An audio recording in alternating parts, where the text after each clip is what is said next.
Eu vou mostrar aqui o caso da Itália para vocês entenderem o quão séria a coisa é.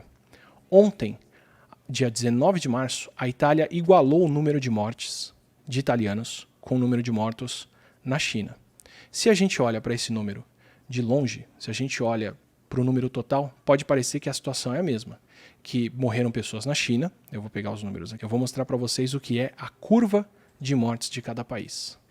É o gráfico de mortes por dia na China, que começaram em janeiro e foram até o começo de março agora, e ainda estão acontecendo algumas. E esse gráfico dá o número de mortes da Itália em azul, que é o que vocês estão vendo. Repara que o total de mortes da China pode ser parecido com o da Itália até o dia 19, e nesse gráfico, até onde a gente construiu aqui, eles eram iguais, só que eles estão completamente distribuídos no tempo. A China teve número de casos que fez isso aqui, ó, subiu e desceu. A Itália ainda está na reta de subida de casos. A Itália não adotou as medidas de contenção da China tão cedo, a Itália não agiu tão cedo para impedir esse vírus circulando lá, e eles continuam tendo um número de mortes crescente. Tanto que hoje, dia 20 de março, a Itália registrou mais 600 mortos, o que é um recorde. A Itália está subindo no número de mortes deles. Então você pode olhar para o coronavírus hoje e falar, mas tem outras doenças que matam muito mais. Só que essas doenças matam um número constante de pessoas todos os dias. O coronavírus está matando um número crescente de pessoas por dia. Um número que está quase dobrando no mundo. Olha para o gráfico da Itália, olha para as mortes em azul e me diz se isso é alguma coisa que deve estacionar tão cedo. Não é.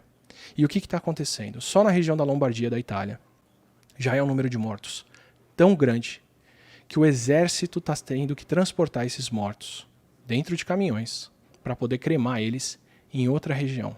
E ela chegou num ponto em que o número de mortes agora deve dobrar ou mais, porque as pessoas sem atendimento morrem em casa, morrem sem o coronavírus. Alguém com problema cardíaco, alguém que sofreu um acidente, alguém que foi para outro canto na Itália e não tem UTI para essas pessoas. E esse número de mortes deve continuar aumentando por lá. Só que tem uma diferença muito grande entre os dois, e essa diferença começou muito mais cedo do que você imagina. A China parou o país no dia 23 de janeiro, no começo desse gráfico. Ela tinha, no dia em que ela parou o país, 259 casos naquele dia, e eles tinham 800 casos.